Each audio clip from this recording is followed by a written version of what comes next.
69,000 शिक्षक भर्ती से संबंधित सरकार की तरफ से एक अच्छी खबर आ रही है। सरकार की तरफ से आज बयान आया है कि अगर यूजीसी के स्पष्टीकरण के बाद गलत प्रश्नों की ज्यादा संख्या सामने आती है और अभ्यर्थियों के ज्यादा मार्क्स बढ़ाए जाने की नौबत आती है तो सरकार वैकेंसी भी बढ़ा देगी। ये बड़ी खबर है। सरकार ने कहा है कि हमारे पास रिक्त पद अभी भी मौजूद हैं, जिन्हें वक्त आने पर बढ़ाया जाएगा। नमस्कार, मैं हूं आपके साथ हेमंत और आप देख रहे हैं दी फोर्थ पिलर। कैसा लगता है जब सुबह सुबह सहायक अध्यापक की पक्की सरकारी नौकरी के लिए अभ्यर्थी ज्वाइनिंग लेटर मिलने की आशाओं को लेकर निकलता है। दिन भर सोशल डिस्टेंसिंग नियमों का पालन किया और कड़ी धूप में लंबी लाइन में खड़े रहकर अपनी बारी की प्रतीक्षा करने के बाद काउंसलिंग स्थगित किए जाने के आदेश आते हैं और मायूस चेहरों के साथ वापस लौटना पड़ता है। कैसा लगता होगा?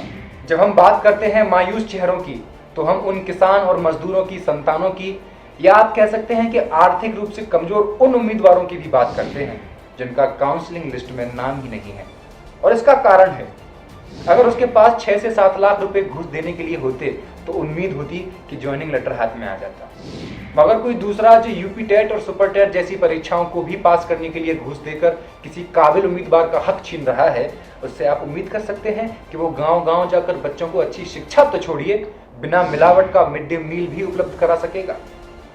सोरांव पुलिस ने 69,000 भर्ती की प्रक्रिया में पैसे लेकर ज्वाइनिंग लेटर दिलाने का ठेका लेने वाले गिरोह के 8 लोगों को गिरफ्तार किया है। साथ ही उनके पास से तकरीबन 7 लाख रुपए, 2 लग्जरी कार, कई अभ्यर्थियों की मार्कशीट और अन्य दस्तावेज भी बरामद हुए हैं।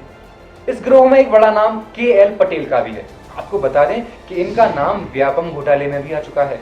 ये महाशय कई कॉलेज चलाते हैं और 5 से 6 लाख या 7 लाख तक की रकम लेकर अलग अलग विभागों के अधिकारियों से मिलकर कुछ नाकाबिलों को नौकरी दिलाने का काम करते हैं। ऐसा ही हुआ इस 69,000 की भर्ती में, जब एक नाकाबिल का नाम रिजल्ट में नहीं था और उसने पटेल साहब को फोन किया और अपने पैसे वापस मांगे। रकम थी 7,56,000 रुपए। पटेल ने वो पैसे वापस देने से मना कर दिया तो वो नाकाबिल अभ्यर्थी फिर थाने चला गया और पुलिस ने 8 लोगों को गिरफ्तार कर लिया और उनसे पूछताछ जारी है। लाखों बेरोजगारों के करियर से जुड़े मसले में इतने बड़े पैमाने पर लापरवाही समझ से परे है। सूत्रों के अनुसार शिक्षक भर्ती का प्रश्न पत्र तैयार करने के लिए विषय विशेषज्ञों की एक कमेटी बनती है। उसके बाद मॉडरेशन के लिए दूसरी टीम गठित होती है जो ये देखती है कि कोई प्रश्न गलत तो नहीं है या विकल्प में कोई गलती तो नहीं है। परीक्षा होने के बाद अंतरिम उत्तर कुंजी पर जो आपत्तियां ली जाती हैं उसके समाधान के लिए एक विषय विशेषज्ञों की अलग कमेटी बनती है, जिसमें पहले की दोनों कमेटियों से कोई एक्सपर्ट शामिल नहीं किया जाता है। आश्चर्य की बात है कि 3 स्तर पर अलग अलग कमेटियों के जांच के बावजूद प्रश्न गलत हो रहे हैं। अगर सब कुछ ऐसा ही चला तो परीक्षाओं पर तो उंगली उठेगी ही, अभ्यर्थियों के करियर पर भी ग्रहण लगता रहेगा। एक खबर और मिली है कि कुल 4 या 5 प्रश्न नहीं, 142 प्रश्नों पर 20,000 अभ्यर्थियों ने आपत्ति जताई है।